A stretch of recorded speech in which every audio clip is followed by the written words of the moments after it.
Welcome to Her Language.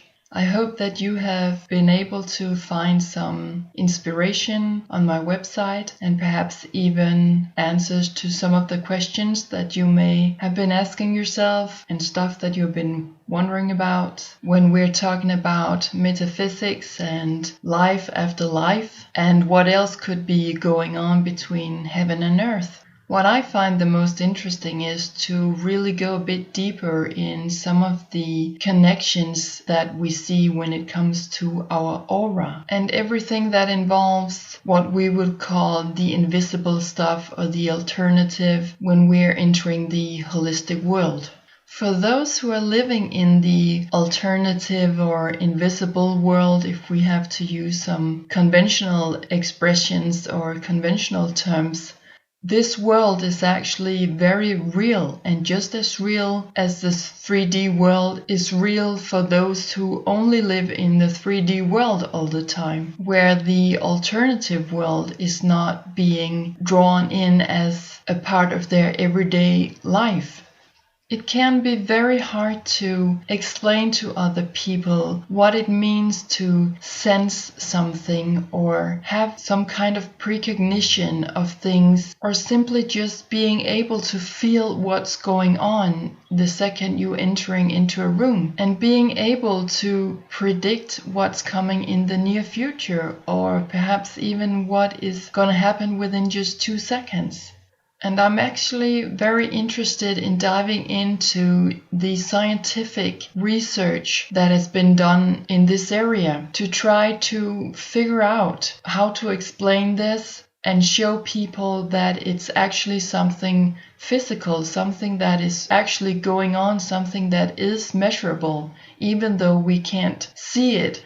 For those who have a very developed extrasensory system are very often being victimized by other people who don't seem to have worked out these skills within themselves and are accusing those extrasensory people for being illusionary, that it's just something that they're making up in their minds, that they are maybe perhaps even a bit crazy. Something that they're just making up to try to make themselves interesting, etc. To me personally, it's been quite a relief to actually find out that feeling sometimes electrical, feeling almost magnetic is just not something that is just going on because it's going on. It's there for a reason, and there are scientists who actually now can point out these connections as being something that we can actually measure, and so actually proving that it's something that is physically playing out. It's not something that I'm making up in my head or something that I just want to feel because I want to feel it. It's actually there. And all these experiences that I've had and all the reflections about it, feeling like that, is what I would like to share with you in this podcast. Because I think it's important that we share with each other everything that we cannot explain through the use of conventional theories.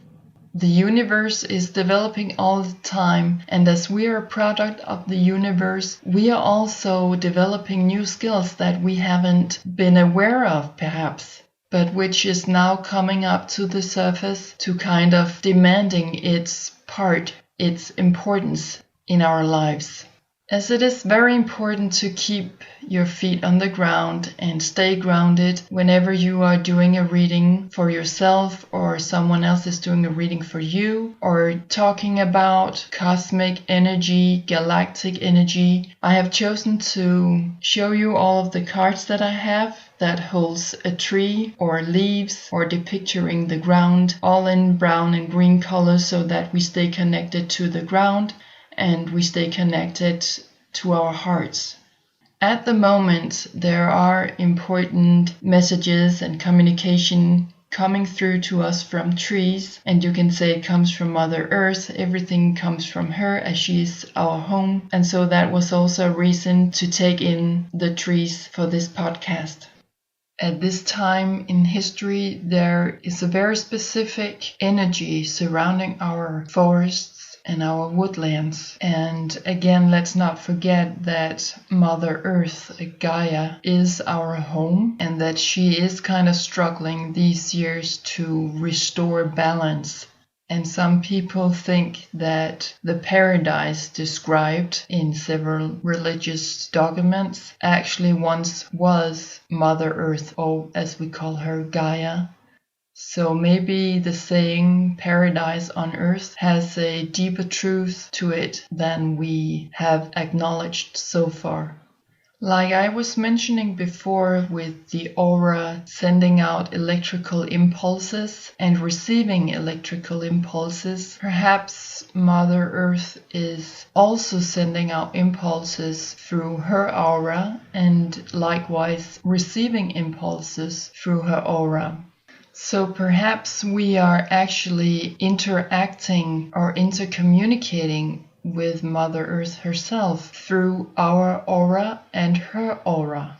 So maybe it's not all that different in its nature when we're talking about auras. But if everything is about electrical impulses, then why on earth have we received a body for our soul to live in and experience through, where the soul has been given an opportunity to travel around, experiencing different things in a very deep density of energy, which is present here on earth. And just like when our soul is leaving this body, when we say that we're dying or we are passing on into other dimensions, our physical body also dissolves and dies or maybe moves into different dimensions as well. And so does our physical body also have a home that it returns to, just like we say about our soul? So when our soul has left our physical body to travel home, what happens with our physical body as it is slowly dissolving in the ground? Because we do consist of molecules and atoms and all kinds of particles. And so where does all that go? And what has been on my mind a lot lately is, do all this chemistry and biology with cells and molecules resurrect to become new bodies, to be embodied by new souls coming into the world?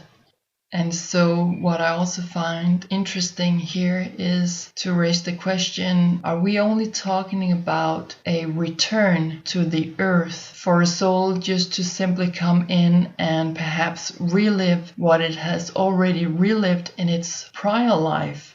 Or are we talking about a reincarnation where we simply rise in our consciousness with greater insight and greater wisdom in relation to the life that we had just recently lived on Earth? Many people believe that when a person dies or crosses over, then that relationship with that person is over, it's finished. There is nothing more going on there. You have no longer a connection with that person, nor a connection to the relationship with that person. You have no longer an emotional connection to the history that you have with that person. But I believe that many of us who have experienced to lose someone also have experienced that even after the person has been buried, there still seems to be some kind of connection actually. There seems to be things or stuff going on that we cannot explain, which perhaps even can confirm that there is still some kind of dialogue going on with that person. And perhaps even an acknowledgement from both sides that some kind of coexistence with the deceased person is still ongoing. And I think that many people have an experience of sensing that person being around them still in particular situations where we are describing that as something weird going on or something peculiar going on, something that we just could not explain. I believe that many people have had such experiences. I often find that when I talk to other people about my own experiences, but in general, not many people are talking about this. After having lost someone, of course, there is a period of time where people are mourning and grieving, and that is, of course, completely natural, and everybody grieves and mourn in their own way. But I also believe that many people forget that mourning and grief is actually a work that has to be done, that you need to go through, like a 9-to-5 job, to be able to feel what is not pleasant or comfortable about the whole situation of losing that particular person, and everything about it that you just do not wish to go through again, that you do not wish to feel. I think the reason for this is that many people hold some kind of fear towards what it is like to die, what it will feel like to actually leave this world, and all the uncertainty about it. But my point here is that if you regard your grief as a work that needs to be done, to really go through it, work with all your emotions and all of your thoughts that you have about it, and also in this process regarding your surroundings, the people you have around you, the people you have to lean up against through this difficult time, and perhaps even asking yourself, is there anyone that can support me through this pretty important existential work that I am doing right now? And maybe even considering, what have I learned through this process? What have I perhaps even gained from this experience? Have I been enriched by it even? And I'm saying can give you a deeper insight, because it is our own choice whether we want this or not. It's free will playing out. Then my experience is that if you do the work, regardlessly of what other people think or say or confront you with during this process, and regardlessly of how your situation is going to change financially, with accommodation, job opportunities, and your social life, that if you sort of sweep your own doormat, so to say, first, going your own way, holding on to that flame inside of you, then I believe that there is a way through to reunite with the person or the deceased, with the person that we lost or that we think we lost. And my personal experience tells me that this reunion can be of very physical nature, as if the person is sitting just right beside you when you are watching television, or standing next to you when you are preparing your dinner, or perhaps even is resting on your shoulder when you are doing laundry in the basement.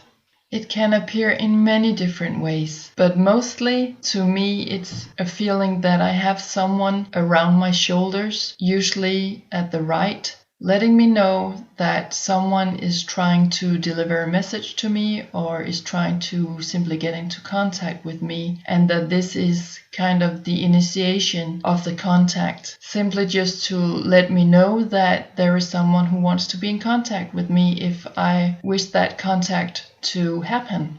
And very often it begins by a certain ringing in my ears or a heavy feeling in the side of my head of where the particular person wants to come in, or a sudden buzzing in my body. And it's actually pretty amazing what kind of answers you can get if you just dare to ask. But unfortunately, we live in a world today where all that implies science can only be thoroughly documented if you are a PhD or a professor to sort of confirm the truth in this happening. Today, I think that we depend upon so-called experts to a degree that is almost frightening when we are trying to figure out what is really going on biologically, physically, and with our chemistry. When a deceased loved one comes through, it almost feels as if you can channel that person. Perhaps you have experienced that. You begin to cough or laugh just like they did, or perhaps even your voice is changing a little bit so that it sounds as that deceased loved one. Again, it can show up in many different ways. However, it will always resonate with the perception or the sense that you had of that person when that person was alive here on Earth. During recent years, the feminine aspect has really struggled to find its place again in the world, to come back in and own its rightful place. Try to dissolve the masculine a little bit, or at least soften the masculine element a little bit in the world. There will always be some feminine in the masculine and some of the masculine in the feminine, but I think that we can quickly agree that when we look back in history, there has been a lot going on with a male character, with the male energy, with unkind situations going on, where brutality and use of power has been very much in focus. There has simply been a lack of motherhood, empathy, nurturing and caring. And in many countries at the moment, we see people pushing through to bring this element back into their everyday life in the way that their country is being governed. But also when it comes to conditions of accommodation, job opportunities, simply having food on the table every day. And also for better nurturing. And so they're fighting for justice to happen. And likewise with our family conditions, where the patriarchal traditions and ways of living have been very dominant in many families, I think. Our male ancestors have been very dominant in how to design the life of the family. And I believe that many women in our families have been putting up with physical or psychological violence of some sort and to some degree as an everyday life event, as part of their everyday life, living with their family, living with that particular husband. And to this day, we are still seeing patterns like that playing out within relationships of any kind, both in partnerships and also with our family. However, I believe that there is a tendency going on right now that people have worked up the courage to finally start to talk about this, to acknowledge that it is going on, and for some families and relationships still are going on. And that is also partly why there are so many young people in the world today coming in as the wise, divine souls they are, who have chosen to come into the world at this particular time in history to sort of show a way out of the crisis that we are in, to show us a way out of old patterns that now need to shift. Many of those young people today have great problems finishing their educations, maybe even getting into some kind of education. We see many people between 15 and 25 who haven't got any kind of education at all and who are left outside of the job market. They never really got themselves into that in the first place. And many of those who are in schools are either bored or feeling extremely lonely and simply just plain sad most of the time. Now, I believe that that situation could partly come from them not being guided by anyone else, by parents or other family members, or maybe school teachers, or any kind of person who would consider themselves as being a mentor or a guide in why they have chosen to come back here to planet Earth at this particular time.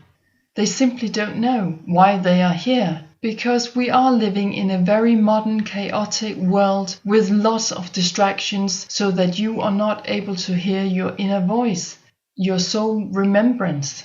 And so we are in this capitalistic society that we see today only at the beginning of learning how to guide each other and learn and accept that without each other we are nothing, that we simply depend upon each other.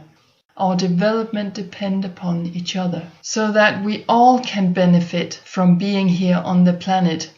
But that can be quite a long journey, and I feel that it's that kind of journey that we are on right now in the world as a global society. And I think that what is going on right now is really just confirming that we need to include the soul aspect in relation to how people function physically, psychologically, financially, in all areas of their lives, and in respect to people's job situation. What I would like to sort of prove, if I can, is that there is a latent underlying energy in everything that we do, and that there are consequences of everything that we do, and that we all depend upon each other. Therefore, it is absolutely crucial how we look at ourselves, because that particular sense you have of yourself is what you are bringing with you out in the world, projecting on how you view the world and other people and their behavior. The underlying energy is what is kind of gluing us together. And that is the force that creates life in the beginning and makes life move. I do not believe in physical death. To me, it's more like transitions happening, changing dimensions or whatever we should call it. It's just a question of change in motion, change in movement.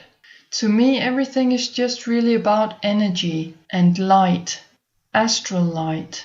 And so what do I mean by astral light? Well, it's just really light coming from the stars, other solar systems.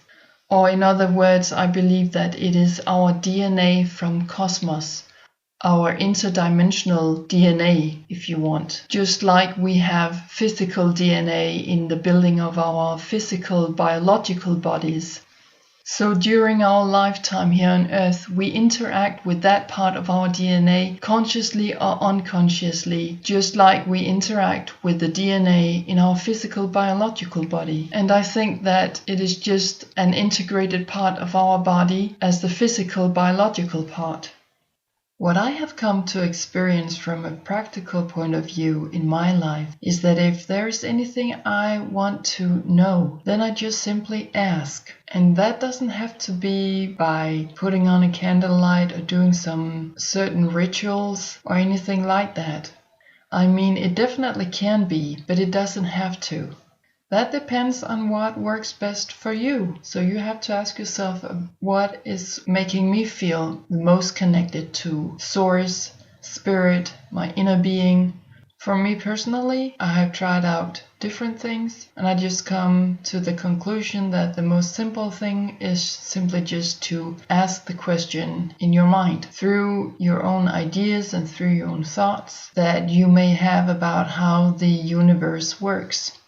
For example, you can ask, I wish to know more about my other existences on other planets, if that's what you believe in. Or you can ask, I wish to know more about both my blood lineage, my physical history here on Earth, my family history, why I was born into this family, etc.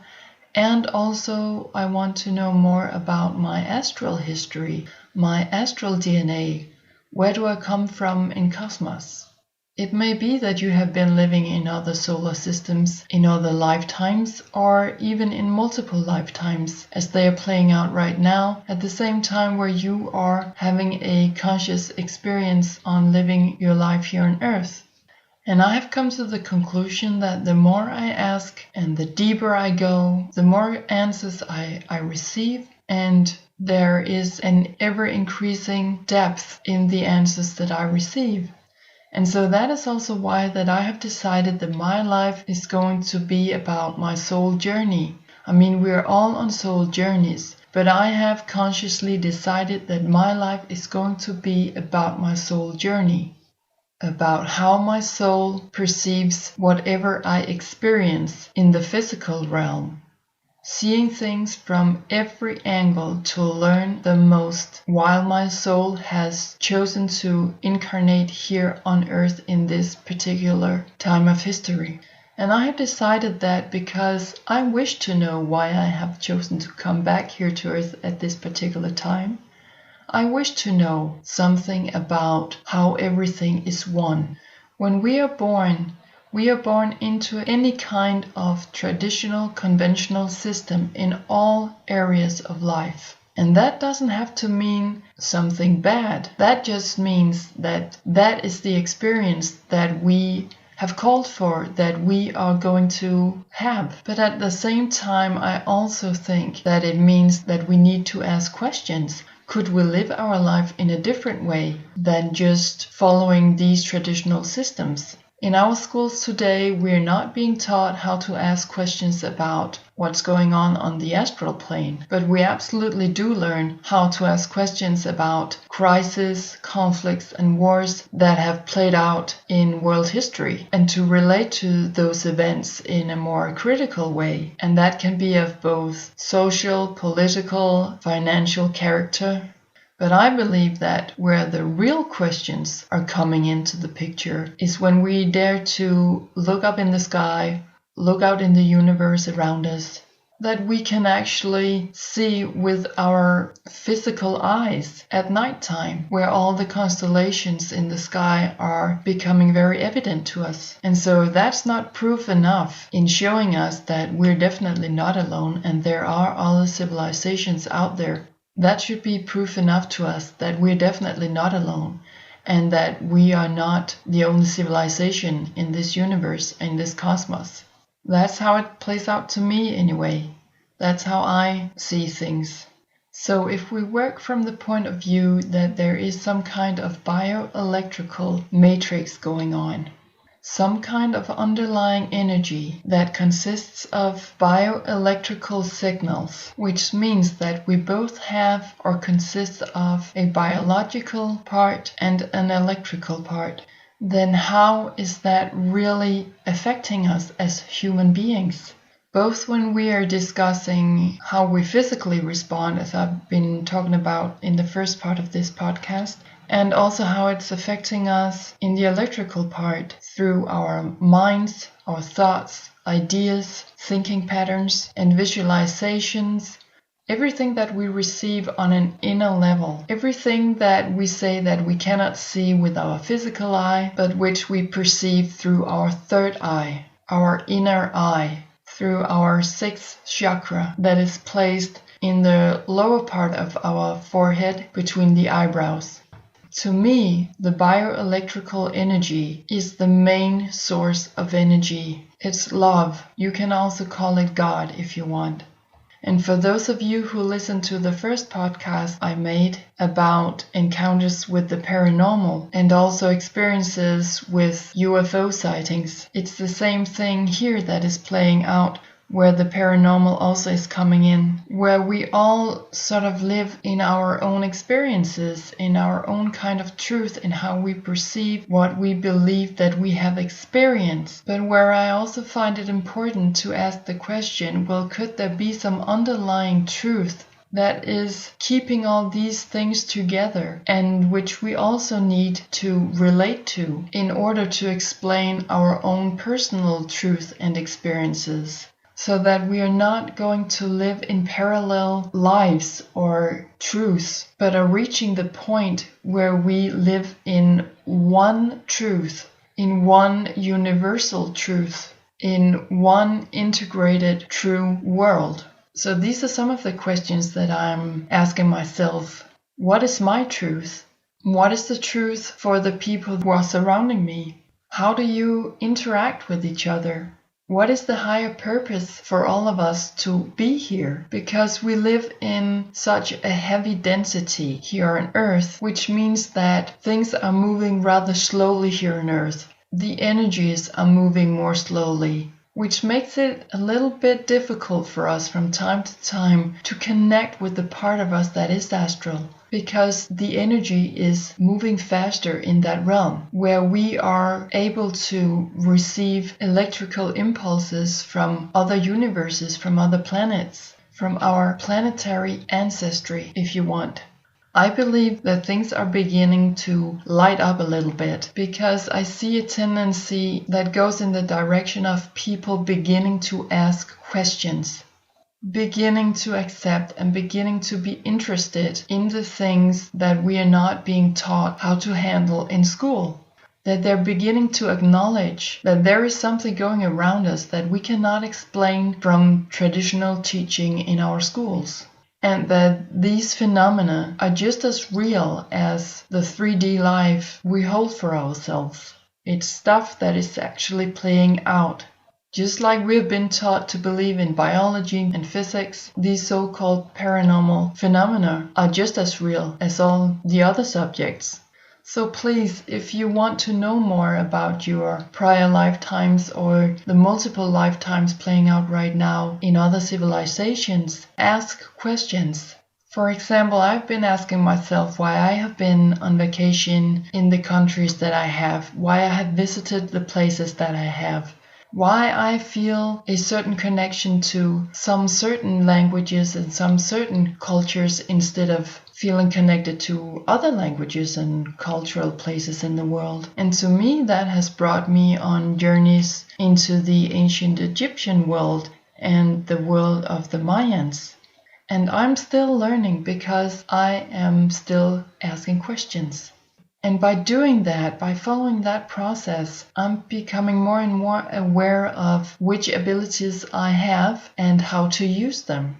And so it would be natural also to ask yourself, why am I good at this and that and not other stuff? For example, why is it that I'm good at playing football, for example, or why is it that I'm so good at math or learning languages? Or it can be anything that is playing out very evident for you in your life.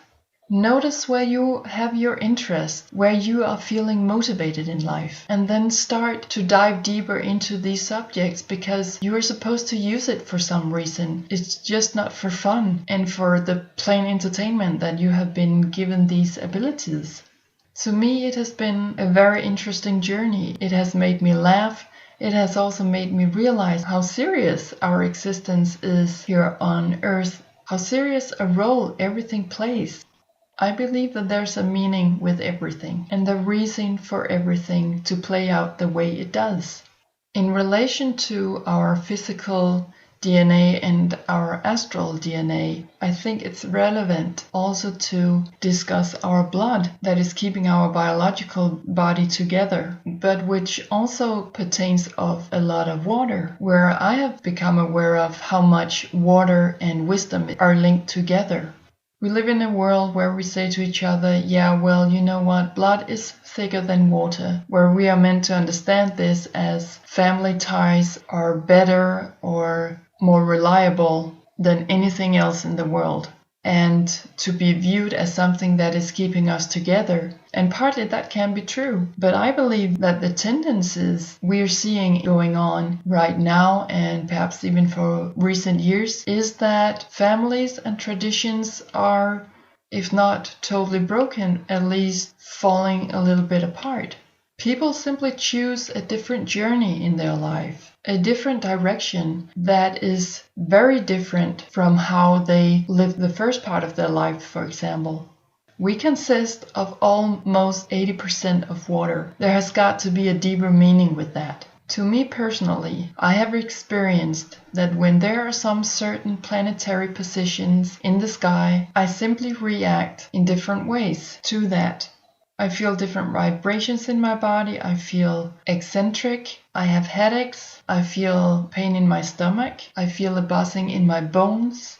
It can play out in many different ways, and again, I can only refer to the astrology as a very important tool to dive deeper into why this is. We have our natal chart as sort of a guideline, as a map of opportunities, a map of who you really are in your true core, and it's navigating you to the points in your life where you need to dive deeper into something, depending on signs and houses and planetary positions. At least that is how I have received more knowledge about who I am, where I'm from, how my prior lifetimes played out, and how my multiple lifetimes are playing out in other civilizations at the same time where I have chosen to be in this particular body on this particular planet. And I have found out that when I drink a lot of water and when I say a little prayer before I drink it, or I play some specific music in the room where I have a glass of water and then drink it afterwards with the intention that what I have prayed for is now in that water coming into my body and playing out that intention in the life around me, it will simply vibrate with the water that I already have in my body. You can call it some kind of awakening or keeping you on the path that you have chosen for this lifetime, or keeping you focused on what it is that you want to do with your life. And as I have mentioned before in my readings and my podcasts, and which I'm talking about on my website, I believe that water is what makes it possible for us to communicate with other civilizations in different places in cosmos. And I believe this because water is always the first sign of life that scientists are looking for when they have discovered a new planet. And again, all this is just because I've started to ask questions like, why is it water that is so important? What is it that makes water so fantastic that it is absolutely the first sign you're looking for when discovering something new in the universe or in our planetary system or in our galaxy, besides the fact that we all know that we need water to simply keep up our whole physical existence?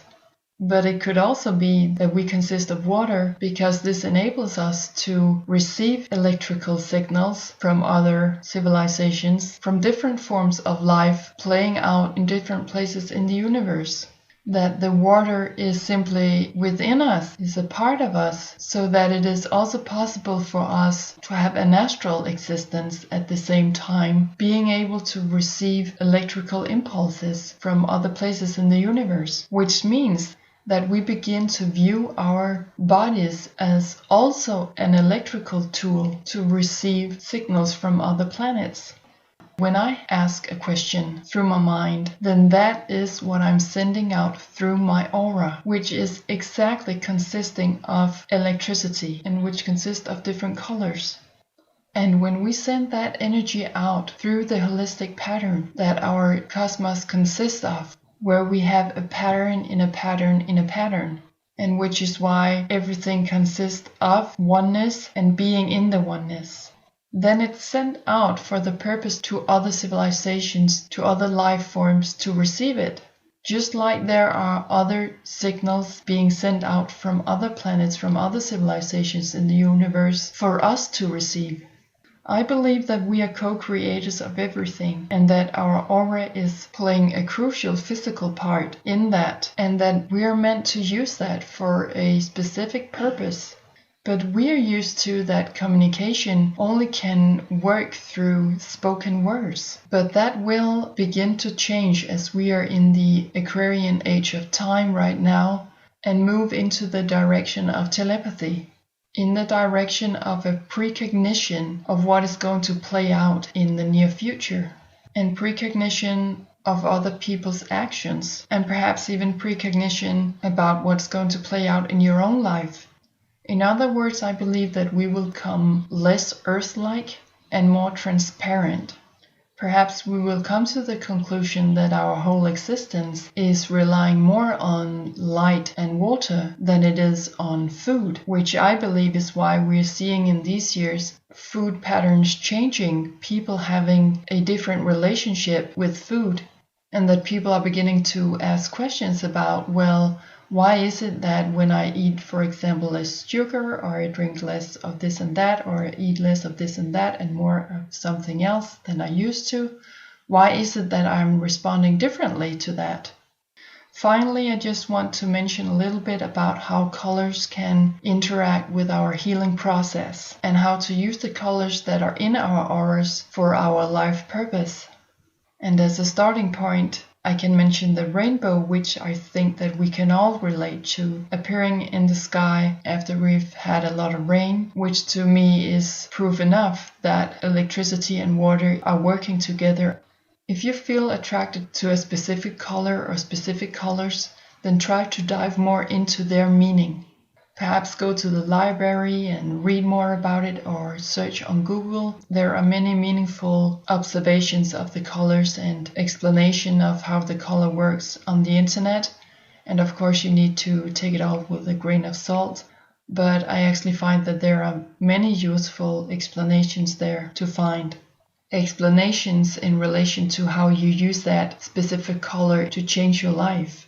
To me personally, I have used color healing to sort out difficulties that have been in my life, and that could be any kind of difficulty, everything from social, financial problems to friendship and family problems.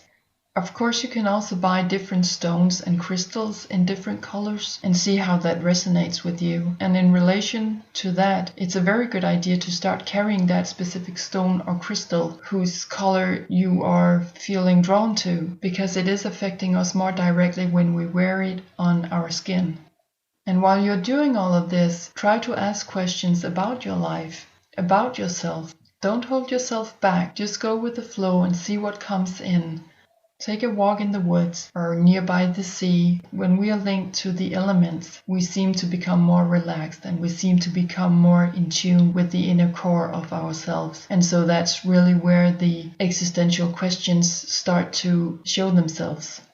And see how the crystals, the stones, the colors might start to change your perception of things, start to change different situations in your life.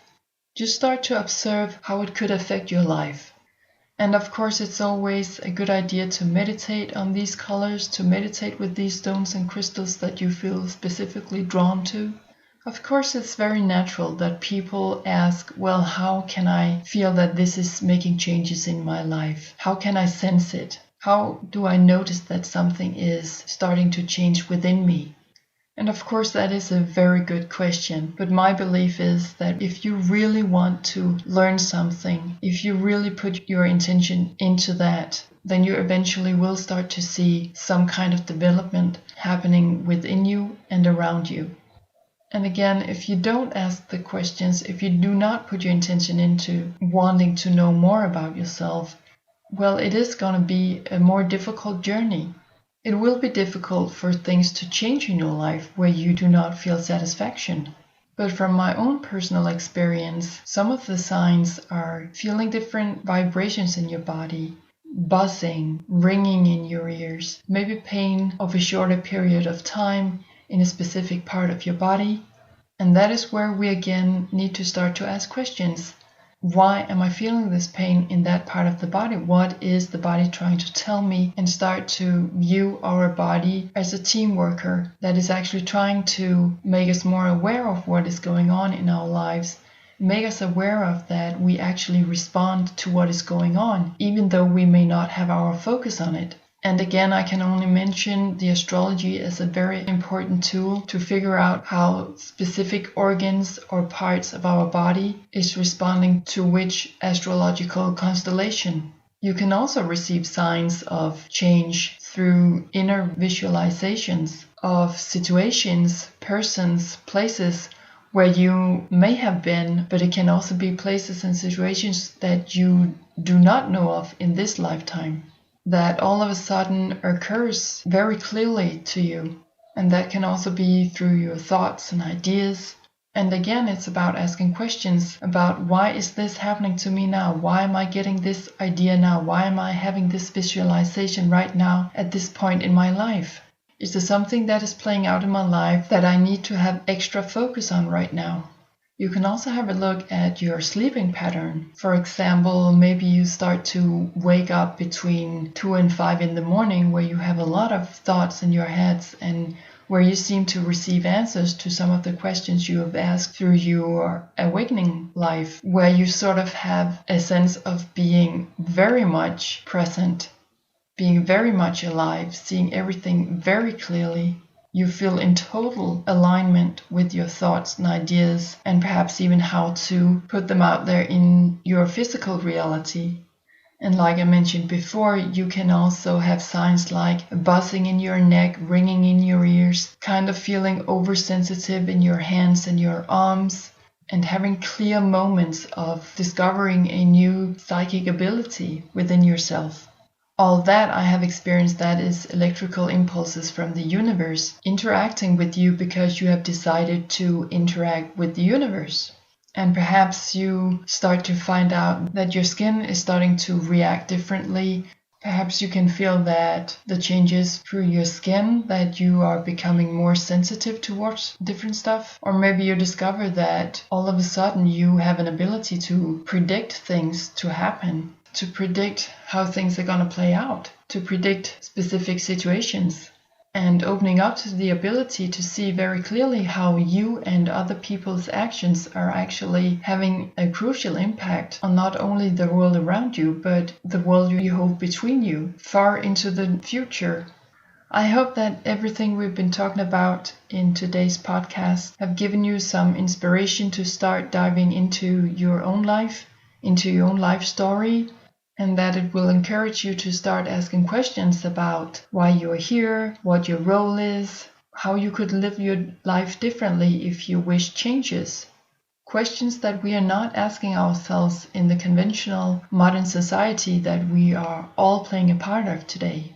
And it is my inner hope that for those of you who have listened to this today, that you will start making changes in your life in relation with the electrical impulses coming into your life when you start asking questions.